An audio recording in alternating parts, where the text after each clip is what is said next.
ఈరోజు నా యొక్క వాక్య అంశము మీ హృదయములను కలవరపడనీయకుడి, మీ హృదయములను కలవరపడనీయకుడి. యోహాను సువార్త 14వ అధ్యాయము 1వ వాక్యంలో ఈ మాటను రాస్తూ ఉన్నాడు. యోహాను సువార్త 14వ అధ్యాయము 1వ వాక్యాన్ని నేను చదువుతూ ఉన్నాను.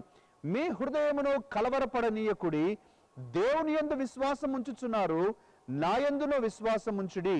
ప్రియమైనటువంటి దేవుని బిడ్డలారా, మరి ఈ మాట విన్నప్పుడు మీ హృదయములను కలవరపడనీయకుడి అనే మాట విన్నప్పుడు ముందుగా మనం ఏం ఆలోచిస్తాం? ఒకసారి మీరు ఆలోచించండి. ఎవరైనా వచ్చి నువ్వు భయపడవద్దు, నువ్వు భయపడవద్దు, నువ్వు భయపడవద్దు అన్నారనుకోండి, కాసింత భయం వేస్తుంది. ఎందుకు భయపడవద్దు అంటూ ఉన్నారు, ఏ కారణం చేత నన్ను భయపడవద్దు అంటున్నారు అని మనం ఆలోచిస్తాం. మీరు చాలా జాగ్రత్తగా ఉండండి, చాలా జాగ్రత్తగా ఉండండి, చాలా జాగ్రత్తగా ఉండండి అని ఎవరైనా చెప్పారనుకోండి, వెంటనే మనం ఆలోచిస్తాం, ఎందుకు ఇంతగా చెప్తూ ఉన్నారు, ఎన్నిసార్లు ఎందుకు చెప్తూ ఉన్నారు, కలవరపడనీయొద్దు అని మరి జాగ్రత్తగా ఉండమని ఎందుకు చెప్తూ ఉన్నారని ఆలోచిస్తాం. యేసుక్రీస్తు ప్రభువు కూడా హృదయములను కలవరపడనీయకుడి అని ఈ అధ్యాయంలోనే 2 సార్లు ప్రేమని దేవుని బిడ్డలారా చెప్తూ ఉన్నాడు. 2 సార్లు ఈ మాటను చెప్పి ఆయన మనము ఆలోచన చేయటానికి మనకు మనం ఆలోచన చేసేటట్లుగా యేసుక్రీస్తు ప్రభువు చేస్తూ ఉంటూ ఉన్నాడు. నేను ప్రభుని అడిగాను, ప్రభు ఈ మాటను చెప్పుతూ ఉన్నావు, ఏంటి నీ యొక్క ఆలోచన? మేము ఏమి నేర్చుకోవాలని ఆలోచిస్తూ ఉంటూ ఉన్నావు, ఏంటి మేము గుర్తు చేసుకోవాలని కోరుతూ ఉన్నావని పరిశుద్ధాత్మ దేవుడిని అడిగినప్పుడు పరిశుద్ధాత్మ దేవుడు ఈ మాటను చెప్పాడు. ప్రేమడి దేవుని బిడ్డలారా, 2021వ సంవత్సరంలో మనలను కలవరపరిచేటువంటి పరిస్థితులు అనేకములు రాబోతూ ఉంటూ ఉన్నాయి. మన విశ్వాసాన్ని పరీక్షించే పరిస్థితులు అనేకములు రాబోతూ ఉంటూ ఉన్నాయి. వ్యక్తిగతంగా, కుటుంబ పరంగా, సంఘముగా, క్రైస్తవ సమాజముగా మనమందరము కూడా పరీక్షించబడేటువంటి సంవత్సరము 2021వ సంవత్సరము. మనలను కలవర పెట్టేటువంటి పరిస్థితులు రాబోతూ ఉన్నాయి. కాబట్టి పరిశుద్ధాత్మ దేవుడు ప్రేమైనటువంటి దేవుని బిడ్డలారా కలవరపడవద్దు అనేటువంటి మాటను చెప్పుతూ ఉన్నాడు. కొన్ని మాటలు నేను చెప్పనివ్వండి, ఆ తర్వాత ఎందుచేత యేసుక్రీస్తు ప్రభు మనము కలవరపడకూడదని చెప్తూ ఉన్నాడని నేను చెప్తాను. ప్రేమని దేవుని బిడ్డలారా, మరి బయట సమాజంలో పరిస్థితులు చూస్తే కరోనా వైరస్ కాస్త తగ్గిపోయింది, ఇక వ్యాక్సినేషన్ వచ్చేసింది, వ్యాక్సిన్ వచ్చిన కారణం చేత మనకి ఇక భయం లేదు అని అనుకునేటువంటి రోజులలో మొన్న మధ్యలోనే యూకేలో యునైటెడ్ కింగ్డమ్ ప్రైమ్ మినిస్టర్ గారు చెప్పినటువంటి మాట ఏమిటంటే, ఇదిగో నూతనంగా ఈ కరోనా వైరస్ మ్యూటేషన్ జరిగింది, కొత్త కరోనా వైరస్ తయారైపోయింది, ఇంతకు ముందు ఉన్నటువంటి కరోనా వైరస్ కంటే ఇది అతి భయంకరమైనటువంటి మరి ఒక టైప్ గా ఉంటూ ఉన్నది, 70% చాలా ఫాస్ట్ గా స్ప్రెడ్ అయ్యేటువంటి రకం ఇది, అందుచేత మనమందరం జాగ్రత్తగా ఉండాలి అని ఆయన చెప్పిన అనౌన్స్మెంట్ తడవనే ప్రపంచంలో అనేక దేశాలు లండన్ కు లేకపోతే గ్రేట్ బ్రిటన్ కు ప్రేమైన దేవుని బిడ్డ యునైటెడ్ కింగ్డమ్ కు వెళ్ళేటువంటి ఫ్లైట్స్ రాకపోకలన్నీ కూడా ఆపివేశారు. ఇవన్నీ కూడా మీరు నేను వార్తల్లో చూస్తూ వచ్చాం. 2021వ సంవత్సరాన్ని వారందరూ కూడా చెప్పేటువంటి విషయం ఏంటంటే, 2020వ సంవత్సరము స్టార్టింగ్ ఫేజ్ అవుతే 2021 యాక్చువల్ ఫేజ్ అంటే వార్మింగ్ అప్, 2020 అంతా కూడా వార్మప్ జరిగినట్లుగా అయ్యి 2021లో మరి చాలా కీలకమైనటువంటి ప్రభావము జరుగుతుంది అని విశ్లేషకులు చెప్తూ ఉన్నారు. ఈ మాటలు మనం వింటూ ఉంటే చాలా కలవరంగా ఉంటూ ఉంది. రెండవదిగా ప్రేమని దేవుని బిడ్డలారా, ఈ సమాజంలో క్రైస్తవ విశ్వాసులు జీవించటానికి అనుకూలమైనటువంటి పరిస్థితులు కనిపించటం లేదు. ఎంతో ప్రతికూల పరిస్థితులు ఉంటూ ఉన్నాయి. ఈ మధ్యలో మనము సామాజిక మాధ్యమాల్లో చూస్తే ఇంటిలో ప్రార్థన చేసుకుంటూ ఉంటే కూడా, ఒక 10 మంది కలిసి ఇంటిలో ప్రార్థన చేసుకుంటూ ఉంటే కొంతమంది వచ్చి ఇంటిలో కూడా ప్రార్థన చేసుకోకూడదు, మీకు ఎవరిచ్చారు పర్మిషన్ అని ఇంటిలో ప్రార్థన చేసుకుంటూ ఉంటే అడ్డగించినటువంటి సందర్భాలు మీరు నేను చూస్తూ ఉంటూ ఉన్నాం. చర్చిలలో ప్రవేశించి ఎవరిచ్చారు మీకు పర్మిషన్ అని అడిగేటువంటి పరిస్థితులు మనం చూస్తూ ఉంటూ ఉన్నాం. సువార్త చెప్పడానికి ఎవరైనా వెళితే, కరపత్రాలు అందించడానికి ఎవరైనా వెళితే, సువార్తను చెప్తూ ఉన్నటువంటి సువార్థికులను కొట్టేటువంటి దుర్దినములు మనం చూస్తూ ఉంటూ ఉన్నాం. అనేక మంది పాస్టర్లను కొట్టేటువంటి పరిస్థితులు మనం చూస్తూ ఉంటూ ఉన్నాం. క్రీస్తునందు ప్రియులరా, మరి ఒకవైపున కరోనా వైరస్ గురించినటువంటి కలవరపెట్టే పరిస్థితులు మనం చూస్తూ ఉంటే, రెండవదిగా క్రైస్తవ విశ్వాసాన్ని మనము స్థిరముగా వెంబడించటానికి, యేసుక్రీస్తును వెంబడించటానికి, యేసుక్రీస్తు గురించి ప్రకటించటానికి కూడా ప్రతికూల పరిస్థితులే మనకు కనిపిస్తూ ఉంటూ ఉన్నాయి.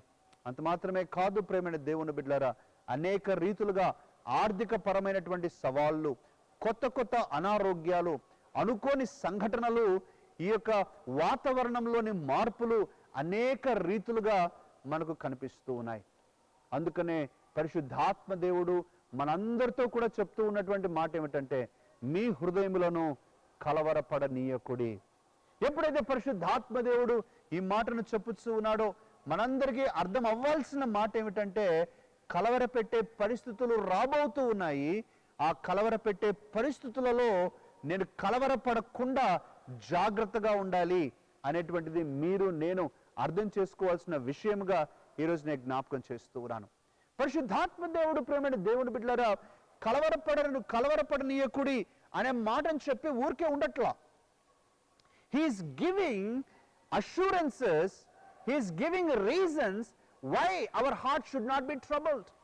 మన యొక్క హృదయములు ఎందుకు కలవరపడకూడదో కనీసం 5 కారణాలు ఈ యొక్క అధ్యాయంలో ప్రభు చూపిస్తూ ఉంటూ ఉన్నాడు. 5 కారణాలు మనం చూడబోతూ ఉంటూ ఉన్నాం.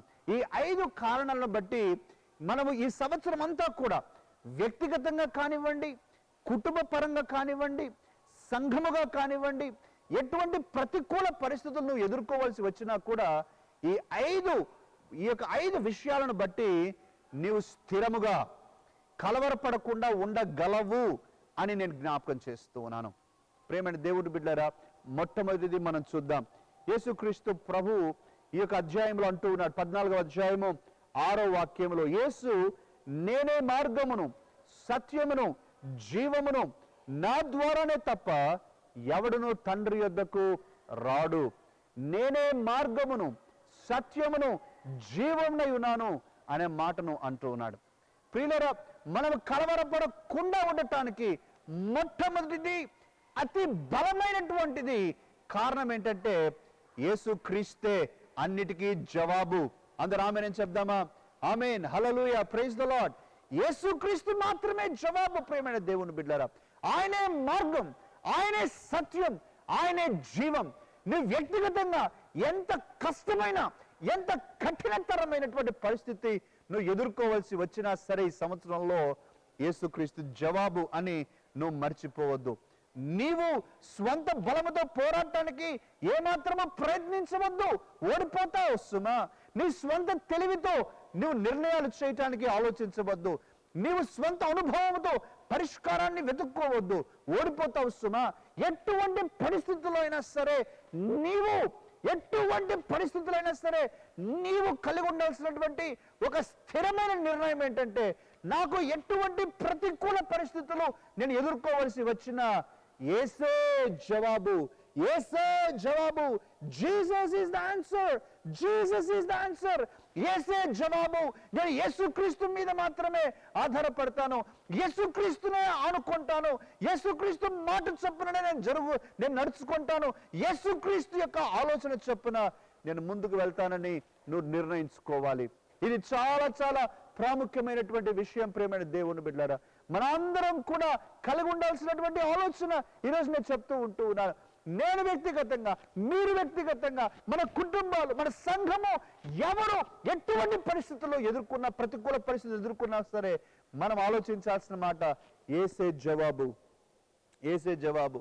ప్రియమైనటువంటి దేవుని బిడ్డలారా, నన్ను దయచేసి ఎవరు తప్పుగా అర్థం చేసుకోవద్దు. నేను చెప్పబోయే మాటను బట్టి ఎంత పెద్ద మనుషులైనా సరే, దయచేసి నా మాట వినండి, ఎంత పలుకుబడి ఉన్న మనుషులైనా సరే, ఎంత డబ్బున్న మనుషులైనా సరే, రాజకీయంగా ఎంత ఎదిగిన మనుషులైనా సరే, సమాజంలో ఎంత గొప్పవారైనా సరే, మన ఎదుర్కొనబోయే పరిస్థితుల్లో మనకు సహాయం చేసే శక్తి వారికి లేదు ప్రేమైన దేవుని బిడ్డలారా.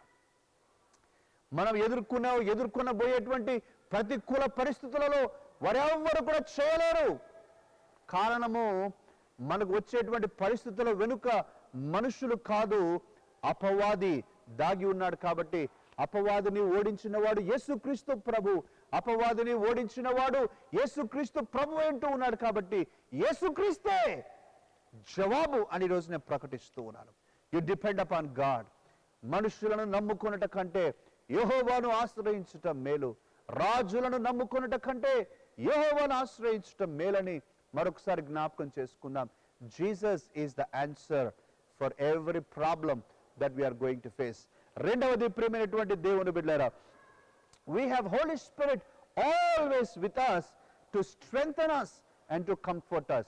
మనల్ని బలపరచటానికి, మనల్ని ఆదరించటానికి పరిశుద్ధాత్మ దేవుడు ఉన్నాడు. ఎల్లప్పుడూ మనకు తోడుగా ఉంటాడని దేవుడు చెప్తూ ఉంటూ ఉన్నారు. దయచేసి చూడండి, యోహాను సువార్త 14వ అధ్యాయము 16-17 వచనాలు నేను చదువుతూ ఉన్నాను. నేను తండ్రిని వేడుకొందును, మీ యొద్ద ఎల్లప్పుడూ ఉండుటకై. ఆ మాట మీరు గమనించండి. ఎల్లప్పుడూ ఉండుటకై ఆయన వేరొక ఆదరణకర్తను, అనగా సత్య స్వరూపియగు ఆత్మను మీకు అనుగ్రహించును. లోకము ఆయనను చూడదు, ఆయనను ఎరుగదు గనుక ఆయనను పొందనేరదు. మీరు ఆయనను ఎరుగుదురు. ఆయన మీతో కూడా నివసించును, మీలో ఉండును. హల్లెలూయా, ప్రైజ్ ద లార్డ్. దేవునికి స్తోత్రం కలుగును గాక. యేసుక్రీస్తే జవాబు అని ఒకటవ అంశంగా నేను చెప్తూ ఉన్నాను. రెండవదిగా పరిశుద్ధాత్మ దేవుడు నీకు నాకు తోడుగా ఉన్నాడు, ఎల్లప్పుడూ తోడుగా ఉన్నాడు, మనలో ఉన్నాడు, మనతో ఉన్నాడని నేను జ్ఞాపకం చేస్తూ ఉన్నాను. అందుచేత మీరు నేను పరిశుద్ధాత్మ దేవునితో ఎంతో ఎక్కువ సహవాసం చేయాలి. ప్రేమని దేవుని బిడ్డలారా, మనము ఈ యొక్క తరములో మనం ఎదుర్కొనబోయేటువంటి ప్రతికూల పరిస్థితులు జయించాలి అని అంటే పరిశుద్ధాత్మ దేవుడు మనకు కావాలి. ఆయన మనకు అందుబాటులో ఉన్నాడు. సమస్య ఏమిటంటే మనం చాలా మందిమి పరిశుద్ధాత్మను ఆధారపడక, పరిశుద్ధాత్మను ఆధారం చేసుకొనక మన స్వంత శక్తిపై, స్వంత బలముపై ఆధారపడి ముందుకెళ్తూ ఉంటూ ఉన్నాం. అది అవ్వని పనులు, అది జరగని పని. నీవు దేవునిపై ఆధారపడాలి. పరిశుద్ధాత్మ దేవా నాకు తోడుగా ఉండుము, పరిశుద్ధాత్మ దేవా చెప్పినట్లుగా నేను నడుచుకుంటాను, నువ్వు నాకు తోడుగా ఉన్నావు, నేను కూడా నీ చేయి వదలకుండా ఉండాలి అని ప్రతి దినము మనం ప్రార్థించాలి. Every day you get up in 2021, you tell holy spirit, I want to be with you as you are with me. నాతో నీవు ఉన్నలాగున నేను కూడా నీతో ఉండి మనిద్దరము కలిసి ముందుకు వెళ్ళాలని ప్రతి దినం మనం పరిశుద్ధాత్మతో సహవాసం చేద్దాం. ప్రతి దినం మనం సహవాసము కలిగి పరిశుద్ధాత్మతో స్నేహపూర్వకముగా చక్కటి అన్యోన్యమైన సహవాసం, అన్యోన్యమైన సంబంధం కలిగి ఉండి మనం బలపడుచు ముందుకు వెళ్ళాలని నేను జ్ఞాపకం చేస్తూ ఉన్నాను. అవును ప్రియులరా, రెండవదిగా మన హృదయాలు కలవరపడకుండా ఉండాలి అని అంటే, మన హృదయాలు కలవరపడకుండా ఉండాలి అని అంటే పరిశుద్ధాత్మ దేవుడు నీకు నాకు తోడుగా ఉన్నాడు అనేటువంటి విషయాన్ని మనం మర్చిపోకూడదు. పరిశుద్ధాత్మ దేవుడు మనతో ఉన్నాడు, మనలో ఉన్నాడు, ఎల్లప్పుడూ కూడా ఉన్నాడు. మీరు ఎటువంటి పరిస్థితి అయినా సరే, పిల్లల గురించిన కష్టమైనా, పెద్దల గురించిన కష్టమైనా, భూతగాదాలైనా, కోర్టు కేసులైనా, పోలీస్ కేసులైనా, యాక్సిడెంట్లైనా, ఇంకేదైనా అనారోగ్యంలైనా, ఇంకా ఏదైనా చెడు వార్త అయినా, ఎటువంటి పరిస్థితి అయినా సరే పరిశుద్ధాత్మ దేవుడు నీకు తోడుగా ఉన్నాడు. ఈ వార్త నువ్వు మర్చిపోవద్దు. మనం కలవరపడకుండా ఉండాలి అని అంటే ఇదిగో ఒకటి, యేసే జవాబు అనేటువంటి విషయాన్ని నువ్వు ఎప్పుడు జ్ఞాపకం చేసుకోవాలి. రెండవది, పరిశుద్ధాత్మ దేవుడు తోడుగా ఉన్నాడు అనే విషయాన్ని నువ్వు జ్ఞాపకం చేసుకోవాలి. మూడవదిగా ప్రేమైన దేవుని బిడ్డలారా, యోహాను సువార్త 14వ అధ్యాయం 19వ వచనం నేను చదువుతున్నాను. 19వ వచనం, అయితే మీరు నన్ను చూతురు, నేను జీవించుచున్నాను గనుక మీరును జీవింతురు. ప్రైజ్ ద లార్డ్, హల్లెలూయా. ఎంత చక్కటి మాట. నేను జీవించుచున్నాను గనుక మీరును జీవిస్తారు అంటే, ఇంకో మాటలో యేసుక్రీస్తు చెప్పే మాట ఏమిటంటే, నేను అన్ని జయించాను కదా, మీరు కూడా జయిస్తారు. నేను అన్ని అనుభవించి ఆ యొక్క అనుభవాల్లో నుంచి జయముగా విజయోత్సాహంతో బయటకు వచ్చాను కదా, మీరు కూడా అలాగే వస్తారు అని చెప్తూ ఉన్నాడు. ప్రేమైన దేవుని బిడ్డలారా, నేను ప్రార్థన చేస్తున్న సమయంలో ఈ యొక్క దర్శనాన్ని ప్రభు నాకు చూపించాడు. ఆ దర్శనాన్ని మీతో చెప్తూ ఉన్నాను మీ యొక్క విశ్వాసం బలపడటానికి. చాలా వడి గాలి, అంటే వేగంగా వీచే గాలి, చాలా వడివడిగా ఎంతో భయంకరమైనటువంటి ఒక తుఫాను గాలి లాంటి గాలి కొట్టుతూ ఉన్నది. ఆ గాలి దెబ్బకు చెట్లేమి, పక్షులేమి, లేకపోతే చిన్న చిన్న వస్తువులేమి అన్ని చల్లా చెదరైపోతూ ఉన్నాయి. అయితే ఆ గాలి వీచుకుంటూ ఒక పెద్ద కొండ దగ్గరకు వచ్చింది. ఆ పెద్ద కొండ మీద కూడా కొట్టేసింది. ఆ గాలి ఎంత బలముగా ఉందంటే ఆ కొండను కూడా తీసుకెళ్ళిపోతుందా, ఆ వేగానికి కొండ కూడా వెళ్ళిపోతుందా అన్నంత భయానకంగా ఆ గాలి ఉంది. కానీ ప్రభు నాకు చూపించాడు, ఎప్పుడైతే ఆ గాలి కొండకు తగిలిందో కొండ కదలలేదు సరిగదా, ఆ గాలి దారి మలుచుకొని వేరే దారిలోకి వెళ్ళిపోయింది. హల్లెలూయా, ప్రైజ్ ద లార్డ్. నా మాట జాగ్రత్తగా వింటున్నారా? ఎప్పుడైతే ఆ వేగముగా వీచే గాలి వచ్చి కొండకు తగిలిందో ఆ కొండకి ఏమి కాలేదు, కానీ ఆ గాలి దారి మరల్చుకొని పక్కకి వెళ్ళిపోయింది. నీ జీవితంలో 2021వ సంవత్సరంలో ఇదే జరగబోతూ ఉంది. తుఫాను గాలి రాదు అని నేను చెప్పటంలా, దేవుడు కూడా చెప్పటంలా. దేవుడు చెప్తూ ఉన్నాడు, తుఫాను గాలి లాంటి పరిస్థితులు రావచ్చు, కానీ నీలో ఉన్నటువంటి యేసుక్రీస్తు ప్రభు ద్వారా నువ్వు శక్తిమంతురాలవై ఒక కొండవలే నిలబడతావు. నువ్వు కొండవలే జీవిస్తావు. ఒక నిత్యము నిలుచు సీయోను కొండవలే నువ్వు జీవించినప్పుడు ఉన్నప్పుడు ఎన్ని ప్రతికూల పరిస్థితులు నిన్ను కొట్టినా సరే అవి నీ మీద ప్రభావము చూపవు, గాని అవి పక్కకు వెళ్ళిపోతాయి. హల్లెలూయా. నమ్మిన వారు చేతులెత్తి హల్లెలూయా చెప్దాం. హల్లెలూయా, ఆమేన్, ప్రైజ్ ద లార్డ్. ఆ కొండకు ఎటువంటి గాలి తగిలినా సరే ఆ గాలి దారి మలుచుకోవాల్సిందే, కానీ ఆ కొండకేం కాదు. దేవుడు నీతో కూడా అదే మాటను ఈరోజు చెప్పుతూ ఉంటూ ఉన్నాడు. ప్రతికూల పరిస్థితులు వస్తాయి, కానీ అవి నిన్నేమి చేయలేవు. నువ్వు కంగారు పడవద్దు, నువ్వు దిగులు పడవద్దు. నువ్వు కొంత వాటి యొక్క తాకిడి నువ్వు అనుభవించాలి, కానీ అవి నీకు నష్టాన్ని కలగజేయవు. అవన్నీ కూడా దారి మరల్చుకొని పక్కకు వెళ్ళిపోతాయి అని పరిశుద్ధాత్మ దేవుడి రోజు జ్ఞాపకం చేస్తూ ఉన్నాడు. ఇది మూడో విషయం. ప్రేమైన దేవుని బిడ్డలారా, ఇప్పటి వరకు 3 విషయాలు నేను చెప్పాను. ఒకటి, మన హృదయం కలవరపడకూడదు అని చెప్పటానికి ప్రభు మనకి ఇచ్చేటువంటి ఆధారం ఏంటంటే యేసే జవాబు. ప్రతి విషయానికి యేసే జవాబు. రెండవదిగా, పరిశుద్ధాత్మ దేవుడు ఎల్లప్పుడూ మనలో కూడా ఉంటూ ఉన్నాడు.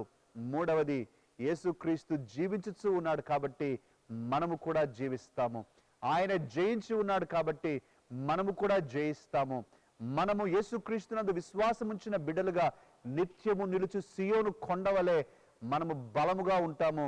ప్రతికూల పరిస్థితులు ఎన్ని మనల్ని తాకినా అవి దారి మరల్చుకొని వెళ్లాల్సిందే, కానీ మనకు నష్టాన్ని చేయవు అని నేను జ్ఞాపకం చేస్తూ ఉన్నాను. నాలుగవదిగా, ప్రియమైన దేవుని బిడ్డలారా, పరిశుద్ధాత్మ దేవుడు సమస్తమును ఏమి చేయాలో, ఎలా చేయాలో, ఎప్పుడు చేయాలో నీకు బోధించి నిన్ను నడిపిస్తాడు. హల్లెలూయా, ప్రైజ్ ద లార్డ్. ఎంత సంతోషం అండి. నాకైతే ఈ మాటలు చెప్పుతూ ఉన్నప్పుడు చాలా చాలా ఆనందంగా ఉంటున్నా. చూడండి, 14వ అధ్యాయం 26వ వాక్యాన్ని చదువుకుందాం. ఆదరణకర్త అనగా తండ్రి నా నామమున పంపబోవు పరిశుద్ధాత్మ సమస్తమును మీకు బోధించి నేను మీతో చెప్పిన సంగతులన్నిటినీ మీకు జ్ఞాపకము చేయును. సమస్తమును మనకు బోధించబోతూ ఉంటూ ఉన్నాడు. నువ్వు ఎప్పుడు ఏ నిర్ణయం చేయాలి, ఆ నిర్ణయం మంచిదా కాదా, నువ్వు ఆ నిర్ణయం కొంత పోస్ట్ పోన్ చేయాలా లేకపోతే చేసేయాలా, నువ్వు ఎవరితో కలవాలి, ఎవరితో కలిస్తే నీకు నష్టం, ఎవరి మాటను వింటే నీకు లాభము, ఎక్కడికి వెళ్తే నీకు హాని జరుగుతుంది, నువ్వు ఎక్కడికి వెళ్తే నీకు లాభము చేకూరుతుంది, పరిశుద్ధాత్మ దేవుడు నీకు చెప్తాడు.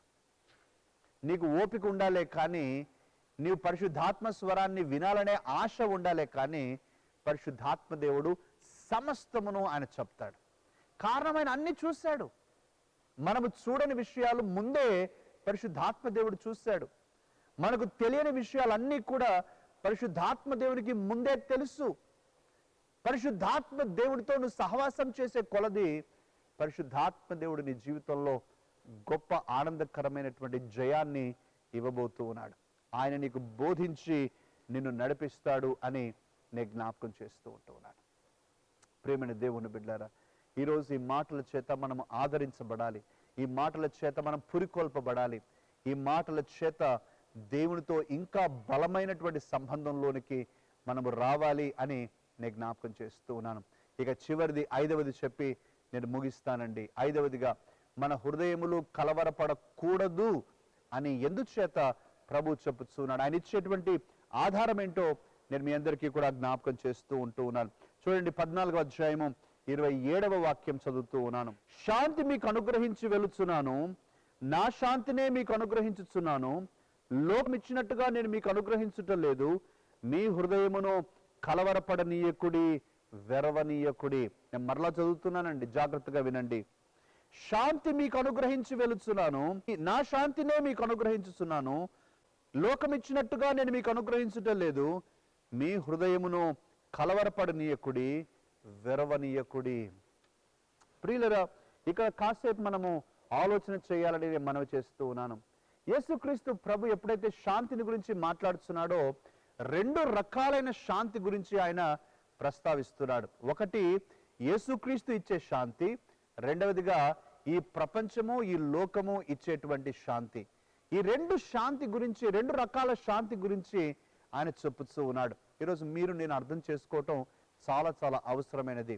ఈ లోకం ఇచ్చే శాంతి గురించి నేను చెప్తాను. ముందుగా ఈ లోకము తనిచ్చేటువంటి శాంతి గురించి ఏమంటుంది అంటే, నీ దగ్గర చాలా డబ్బు ఉంటే అది శాంతి, నీకు పేదరికం లేకపోతే అది శాంతి, నీవు అనుకున్నదంతా జరిగితే అది శాంతి, నీకు కష్టం అనేదే లేకపోతే అది శాంతి, నువ్వు కోరుకున్నదంతా జరిగితే అది శాంతి, అనారోగ్యం అనేది నీ దగ్గరకు రాకపోతే అది శాంతి, నీతో అందరూ ప్రేమగా మాట్లాడితే అదే శాంతి, నువ్వు చేసే ప్రయత్నములన్నీ కూడా ఒక్కటి కూడా ఫెయిల్యూర్ కాకుండా అన్ని సక్సెస్ అయిపోతే అదే శాంతి అని ఈ లోకం చెప్తుంది.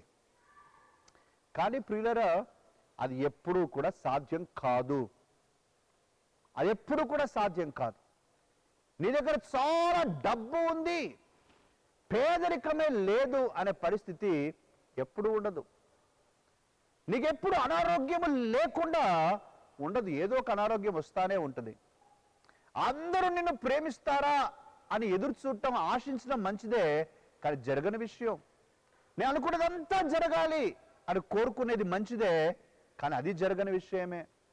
నా కష్టాలు అనేవి రాకూడదు అని మనందరం ప్రార్థిస్తాం, కోరుకుంటాం, కానీ అది జరగని విషయం. ఈ లోకం ఇచ్చే శాంతి అది. అంటే లేని శాంతి గురించి, అసాధ్యమైన శాంతి గురించి, అనుభవించలేని శాంతి గురించి ఈ లోకం చెప్తుంది. కానీ యేసుక్రీస్తు ఏమంటున్నాడు నేను చెప్తూ ఉన్నాను. యేసుక్రీస్తు చెప్పే మాట ఏమిటంటే, నీకు పేదరికం ఉన్నా కూడా, నీకు కష్టాలు ఉన్నా కూడా, నీకు అనారోగ్యం ఉన్నా కూడా, నిన్ను కొంతమంది ప్రేమించకపోయినా కూడా, నీకు ప్రతికూల పరిస్థితులు ఉన్నా కూడా, నీ కోరుకున్నదంతా జరగకపోయినా కూడా, ఎప్పుడైతే నీవు కదలక సంతోషంగా దేవుణ్ణి వెంబడిస్తూ కడుపారా తిని సమాధానముతో జీవిస్తూ నీ ఆనందమును కాపాడుకొనుచు ముందుకు వెళ్తావో అది యేసుక్రీస్తు ఇచ్చేటువంటి శాంతి. హల్లెలూయా, ప్రైజ్ ద లార్డ్. ప్రియమైన దేవుని బిడ్డలారా, యేసుక్రీస్తు లేని విషయాలను వాగ్దానం చేయడు. ఆయన ఎప్పుడు కూడా వాస్తవాలను మాట్లాడే దేవుడు. కష్టాలు రావు అని ఎప్పుడు చెప్పడు. కానీ చెప్పే వాగ్దానం ఏంటంటే, నీ కష్టం వచ్చినా నేను నీకు తోడుగా ఉంటానని చెప్తూ ఉన్నాడు. నీకు భయంకరమైనటువంటి పరిస్థితులు రావు అని చెప్పట్లా, వచ్చినా కూడా నీవు జయించేటట్లు నేను చేస్తానని చెప్తూ ఉంటున్నాడు. ప్రియ సహోదరుడా, సహోదరి, అందుచేతనే ఈరోజు మనము మన హృదయాలను కలవరపడనీయకుండా జాగ్రత్త పరచుకోవాలి. మన హృదయం కలవరపడాల్సిన అవసరం లేదు. నేను ఎప్పుడైతే ఈ విషయాలు గ్రహించుకున్నానో, పరిశుద్ధాత్మ దేవుడు ఎప్పుడైతే నాతో ఈ మాటలు చెప్పాడో అప్పుడు నేను సంతోషించాను. అవును ప్రభువా, 2021వ సంవత్సరంలో ఎటువంటి పరిస్థితులు వచ్చినా సరే ఇక నేను కలవరపడాల్సిన అవసరం లేదు. కారణాలని చెప్తూ ఉంటున్నాడు. He is giving us an assurance. He's telling us why we should not be troubled.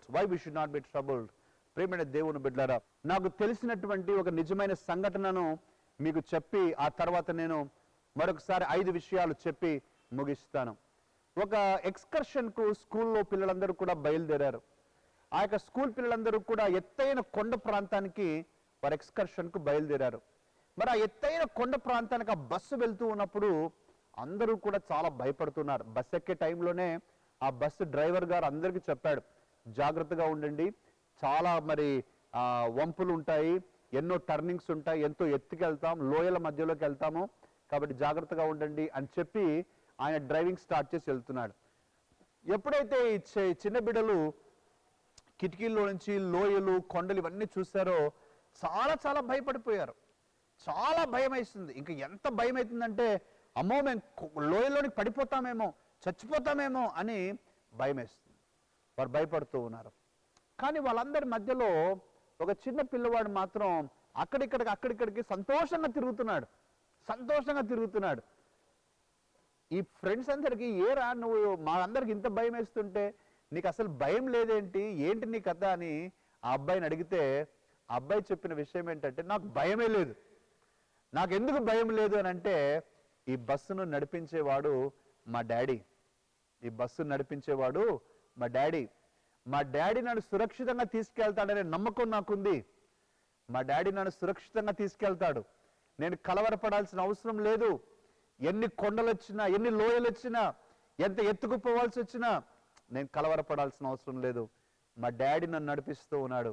మా డాడీ సమస్తమును తన కంట్రోల్లో పెట్టుకున్నాడు అని ఆ మాటను చెప్పాడు. ప్రియమైన దేవుని బిడ్డలారా, ఇది నిజం. 2021వ సంవత్సరాన్ని యేసుక్రీస్తు నిన్ను నడిపించటానికి ఆయనకు అవకాశం ఇవ్వు. నీ యొక్క జీవితం అనేటువంటి బస్సును, ఆ యొక్క స్టీరింగ్ వీల్ను యేసుక్రీస్తుకి ఇవ్వు. యేసుక్రీస్తు నిన్ను క్షేమంగా తీసుకెళ్తాడు. నీకు ఎన్ని వంపులు వెళ్లాల్సి వచ్చినా, ఎన్ని కొండల మధ్యలో, లోయల మధ్యలో వెళ్లాల్సి వచ్చినా, ఎంత ఎత్తుకు వెళ్లాల్సి వచ్చినా, ఎంత భయం కల్పించే పరిస్థితుల ద్వారా వెళ్లాల్సి వచ్చినా నువ్వు భయపడవలసిన అవసరం ఉండదు. యేసుక్రీస్తుకు నిన్ను నువ్వు సమర్పించుకోవాలని నేను మనవి చేస్తూ ఉన్నాను. ప్రియమైన దేవుని బిడ్డలారా, 5 కారణాలు నేను చెప్తూ ఉన్నాను మనం భయపడకుండా ఉండటానికి. వాక్యం చెప్పేటువంటి 5 కారణాలు నేను చెప్తూ ఉన్నాను, తర్వాత ముగిస్తాను. మొట్టమొదటిది, మనం ఎదుర్కొనబోయేటువంటి ప్రతి పరిస్థితికి, ప్రతికూల పరిస్థితికి యేసే జవాబు. నాతో చెప్తారా? యేసే జవాబు. అన్నింటికీ యేసే జవాబు. ఆయనే మార్గం, ఆయనే సత్యం, ఆయనే జీవం. యేసే జవాబు. ఇక మీరు ఎవ్వరి వైపు చూడవలసిన అవసరం లేదు అని జ్ఞాపకం చేస్తూ ఉన్నాను. రెండవదిగా, ప్రియమైన దేవుని బిడ్డలారా, పరిశుద్ధాత్మ దేవుడు ఎల్లప్పుడూ మనతో ఉన్నాడు, మనల్లో ఉన్నాడు. మనలను అనాథలుగా విడిచిపెట్టువాడు కాదు. ప్రతికూల పరిస్థితులు వచ్చినప్పుడు కూడా పరిశుద్ధాత్మ దేవుడు నీకు తోడుగా ఉన్నాడని నేను జ్ఞాపకం చేస్తూ ఉన్నాను.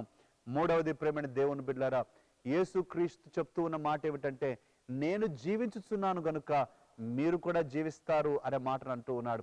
నేను జయించి ఉన్నాను గనుక మీరు జయిస్తారు. నేను ఎదుర్కొన్నాను, మీరు ఎదుర్కొంటారు. నేను వాటిని ఓడించాను, మీరు కూడా ఓడిస్తారు అని ఆయన చెప్పుతూ ఉంటూ ఉన్నాడు. మరి ఈ యొక్క విషయంలో నేను చెప్పిన దృష్టాంతాన్ని మీరు మర్చిపోవద్దండి, ఆ దర్శనాన్ని మర్చిపోవద్దండి. ఎంత తీవ్రమైన పెనుగాలులు వచ్చినా సరే కొండ కదలదు, కానీ ఆ గాలులే దారి మరల్చుకొని పోవాలి. నీ జీవితంలో కూడా అలాగే జరుగుతుంది. గాల్లో ఎన్ని ప్రతికూల పరిస్థితులు నిన్ను కొడతాయి, కానీ అవన్నీ దారి మరల్చుకొని వెళ్తాయి. నీకు మాత్రం నష్టము జరగదు. నాలుగవది, పరిశుద్ధాత్మ దేవుడు వీటన్నిటి నుంచి నిన్ను కాపాడటానికి నీకు బోధించి నడిపిస్తాడు. నీకు బోధిస్తాడు ఆయన ఎలా నడుచుకోవాలో, ఎలా నిర్ణయాలు చేయాలో, ఎలా సంరక్షించుకోవాలో, ఎలా కాపాడుకోవాలో ఆయన చెప్తాడు. ఆయన చెప్పి నడిపిస్తాడు. ఐదవది, చివరిది, యేసుక్రీస్తు తన శాంతిని మనకిస్తూ ఉన్నాడు. లోకం ఇచ్చినట్టుగా కాదు, యేసుక్రీస్తు తన శాంతిని మనకిచ్చి ఉంటూ ఉన్నాడు. అందుకనే మనం భయపడవలసిన అవసరం లేదు, కలవరపడవలసిన అవసరం లేదు. అందరూ చెప్పండి, నా ప్రాణమా యెహోవా యందు నమ్మకం ఉంచుము, నా ప్రాణమా యెహోవా యందు నమ్మకం ఉంచుము, నా హృదయమా కలవరపడకము, నా హృదయమా కలవరపడకము. హల్లెలూయా, ఆమేన్, ప్రైజ్ ద లార్డ్. ప్రార్థన చేద్దామండి. తల్లు వంచండి, కళ్ళు మూసుకునండి, ప్రార్థన చేద్దాం. పరిశుద్ధుడైన తండ్రి, గొప్ప దేవా, నీకు స్తుతి స్తోత్రములు చెల్లిస్తూ ఉన్నాం. ఈ యొక్క సమయంలో మీరు నాతో మాతో మాట్లాడుతున్నారు. మా హృదయములను కలవరపడనీయవద్దని మీరు చెప్తూ ఉన్నారు. దానికి కావలసినటువంటి ఆధారాలు కూడా మాకు ఇస్తూ ఉన్నారు తండ్రి. ఎందుచేత మేము కలవరపడకూడదో చెప్తూ ఉన్నారు నాయన. ఈ మాటలను మా హృదయంలో దాచుకొని 2021వ సంవత్సరంలో ఎన్ని ప్రతికూల పరిస్థితులు వచ్చినా సరే, ఎన్ని అనానుకూలమైన పరిస్థితులు ఎదుర్కోవాల్సి వచ్చినా సరే, మేము మీరిచ్చేటువంటి శాంతిని కలిగి ఉండి పరిశుద్ధాత్మ దేవుని యొక్క సహాయము చేత జయిస్తూ ముందుకు వెళ్ళే కృపను దయచేయండి. యేసే అన్నిటికీ జవాబు అని నమ్ముట కృపనివ్వాలని ప్రార్థన చేస్తూ ఉన్నాను తండ్రి. ఎంతమంది అయితే తమ జీవితాలను, తమ జీవితం అనే బస్సు యొక్క స్టీరింగ్ వీల్ను నీ చేతుల్లో పెట్టడానికి వారు ఇష్టపడుతూ ఉన్నారో వారిని దీవించండి తండ్రి. ఈ సంవత్సరం అంతయు కూడా నీ కృపాహస్తాలకే మమ్మల్ని మేము మీకు సమర్పించుకొని నజరేయుడగు యేసు క్రీస్తు నామముననే ఈ ప్రార్థన చేస్తూ ఉన్నాము తండ్రి. Amen, amen. క్రీస్తునందు ప్రేమైనటువంటి దేవుని బిడ్డలారా, ఈ మాటల చేత మీరందరూ కూడా దీవించబడి ఉన్నారని నేను నమ్ముతూ ఉన్నాను. మీ కొరకు మేమందరం కూడా ప్రార్థన చేస్తూ ఉంటాం. మీ ప్రార్థన అవసరాలు కూడా తెలియచేయండి. మనందరం కలిసి 2020వ సంవత్సరాన్ని ఎలాగో జయించి ముందుకెళ్ళామో 2021వ సంవత్సరాన్ని కూడా జయిస్తూ మన జీవితంలో ప్రభువునకు మహిమకరంగా జీవించుదుము గాక. Amen, amen.